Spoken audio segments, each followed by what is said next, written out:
Kim Tate's collapse during what was supposed to be a peacemaking dinner could push the feud between the Tates and the Dingles to a point of no return in Emmerdale.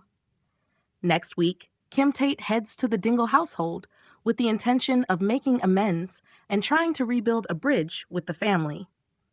But just as anyone might have expected, the dinner not only fails to ease the tension, it makes everything explode even more violently when Kim is suddenly poisoned by mushrooms and rushed to hospital. Right now, the Dingles and the Tates are locked in a bitter conflict because of what Joe Tate did to take over Butler's farm. He used some truly ruthless tactics to damage the farm's reputation, hoping to force Moira into a position where she would have no choice but to sell.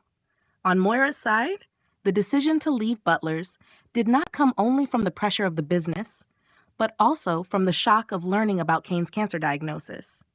To her, the farm had become a sinking ship by that point, and what mattered more than anything was focusing on Cain's health instead of continuing to wear herself down over work.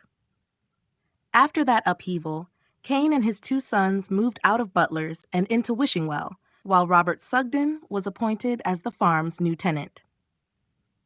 In the Dingles' eyes, the Tates are entirely to blame for turning their family upside down. Caught between the two sides is Lydia Dingle. She finds herself in an almost impossible position because on one hand she wants to stand by her family, while on the other she works for the Tates and is also Kim's best friend. Because she is so determined to put an end to the hostility between both sides, Lydia believes arranging a dinner with Kim at the table is the best way to bring everyone together. While Lydia gets busy preparing the food, Kim is at home farm getting ready to leave. Graham Foster thinks it is a terrible idea, but Kim decides to show up anyway. That says a lot about Kim's character. Even while being hated by the entire Dingle family, she still chooses to face them head-on, as if she wants to prove that she is strong enough to walk straight into the middle of all that tension without fear. But that same confidence is also what places Kim in danger. At first, the atmosphere around Kim is awkward, but it slowly starts to soften. Just when it seems like things may be taking a more positive turn, Kim suddenly starts choking and then collapses right there at the dinner table. Panic immediately sweeps through the house. Cain and Liam Kavanagh quickly get Kim into the car and rush her to hospital.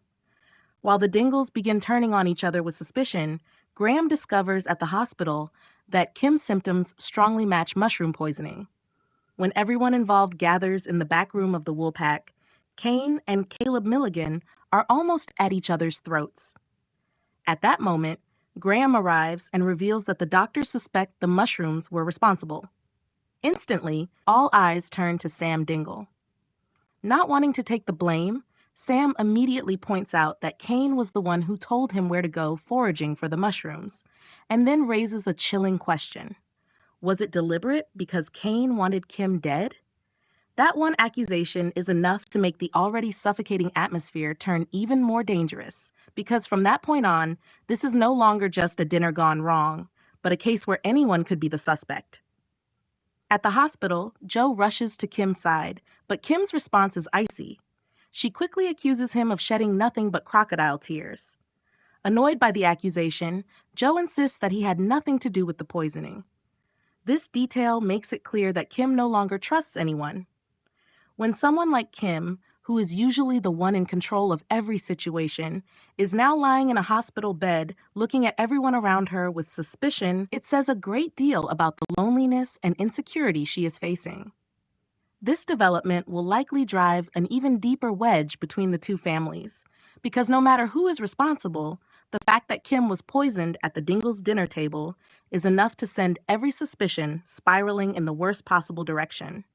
And for Kim, this may make her even tougher, more guarded, and far less willing to forgive than before. Once trust has completely fallen apart, every attempt at reconciliation becomes far more fragile. So in the end, who really wants Kim Tate to pay the price?